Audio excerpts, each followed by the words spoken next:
Hey everyone, welcome to Market Watch. This is your weekly segment where we talk about the Digimon card game market. We had quite a few big tournaments this week. We had the Digimon Regionals on Saturday, had a few tournaments on today, including the PPG. I'm recording this Sunday night.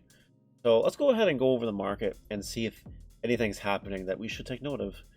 As always, don't forget to like, comment, subscribe, turn the notification bell on the smash potatoes. That way you know when all these amazing Digimon videos come out. Without further ado, we're going to start with our boy Omnimod like we always do. Now, what's important to know about Omnimons here? Well, if you're trying to get friggin' this Omnimon, no problem, easy. True that Imperial did win one of the tournaments this week, but like there are so many versions of this Omnimon that people don't really want this Omnimon as much because there's so many, which is unfortunate for the price. But Omnimon Zwart's in a different boat because it has a couple ultimate arts, but not nearly as many. And Zwart, people like to believe it's better, and I'm kind of on that tree as well. So Zwart's big in around 17 bucks US. You know, it makes a lot of sense. X Antibody is really cheap, but Zwart defeats. They started to rebound upwards, especially the alternate arts. And Zwart defeat, saw some play this weekend, which isn't really bad at all. It'll be curious to see if it continues or not, and if that play continues. But Zwart defeat at 52 bucks, not bad. Let's not even talk about the gorgeous alternate art, friggin' Zwart defeat. Oh my god. Man, I can't wait till my place of this arrives, let me tell you. Last Omnimon here to talk about is the X Antibody alt. It's so cheap because nobody's playing it. Like, there are decks that are playing 3 to 4 Zwart defeat. There are decks that are playing maybe, like, what, one of this Omnimon? It's just not as good, unfortunately. And, the prices, there's a bunch. So, one day, I think this will be an expensive card because of the art. Not anywhere near as expensive as freaking this one, though. Because this was the very first one. I got a Twitch follow. That's really cool. Anyway, yeah, 125. It's gone down a little bit, but like, give this a year, give it 2 years. We'll never see it again. And that's all I gotta say about that, chat. Keep your eye on your Omnimons, because Omnimon market is in such a weird place right now. We just don't know what could happen, and that's what it is.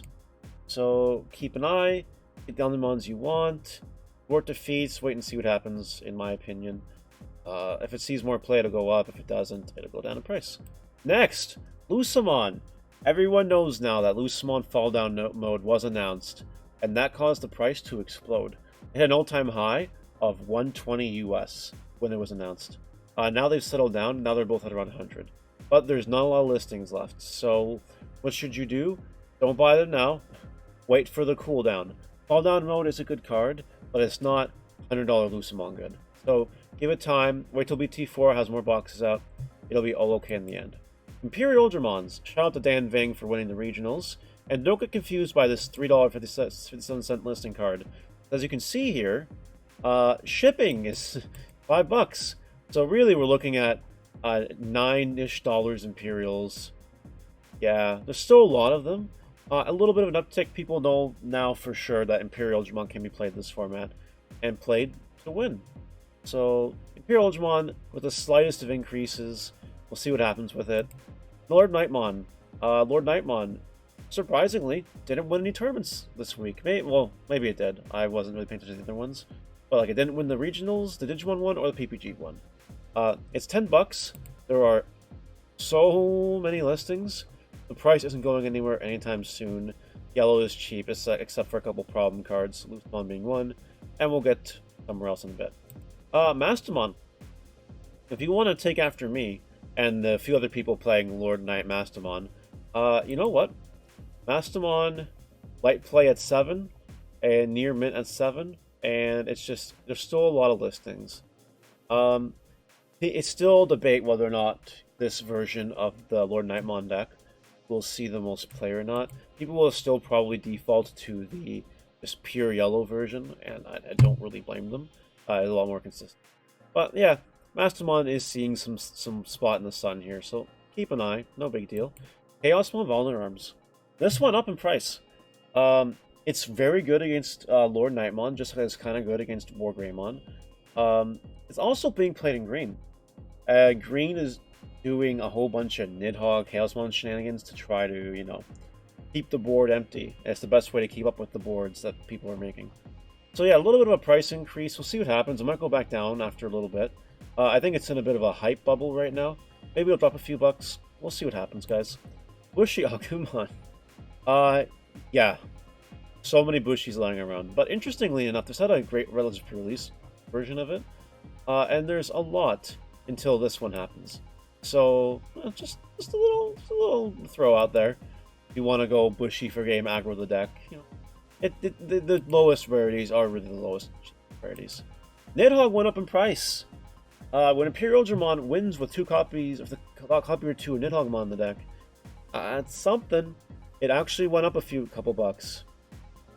Like, not bad. Still a lot of listings. And Nidhogg, everyone's playing 3 to 4 Nidhogg now in green. It's just the way it is right now. It's one of the best ways to keep up with the big boards that people are building. So go ahead, make sure you get your Nidhoggmons. You should have had them already, but really, really don't waste your time. Diaboromon isn't really seeing play in the top level events, but it upticked a little bit in price. Just a little bit. There's not a lot of listings. Keep an eye on your Diaboromons. Again, one notable person tops with this deck at regionals or something. To the moon. To the moon. You'll wish $77 was the price. You'll wish. Andrewmons are around the same as they were last week. Maybe a little bit low. A lot more on the market right now. It's just wait to see what happens game. If I was into the business of flipping cards, and I didn't have an establishment, I'd probably buy like a play set of these, wait a few weeks and see what happens. I think it'll go up. But yeah, Angewomons are a little bit cheap right now if you want your everyone's favorite waifu for your collection. Next up, Beelzemans. Why am I bringing up Beelzemans? Well, as you guys know, the Musketeer deck and the new support is in BT6, and BT6 is 2 months away. You might want to make sure you have your Beelzemon. There are currently a lot of listings for both. We won't even talk about the regular Secret one, but frickin' $34 for your alternate arts. Like, there's a lot of listings right now, guys. A lot of listings for Beelzemons.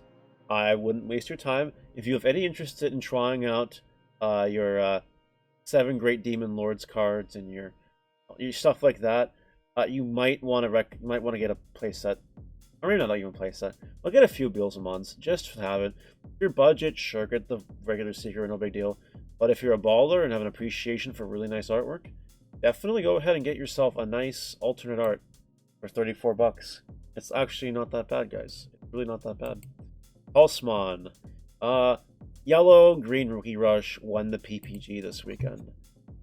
Watch these things fucking disappear. Just telling you now.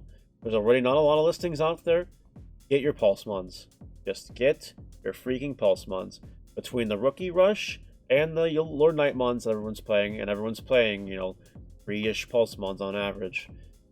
Get your Pulsemons. You're out of time. They're not going to drop anymore until reprint's announced, and we don't even know if and when that reprint will come to the TCG to North America. Make sure you grab your Pulsemons. Do yourself a favor. Try to get them for cheap if you can, but you're really running out of time, I think. Finally, Lilithmon. Lilith Loop didn't have a super high representation in the top cuts of this weekend's tournaments.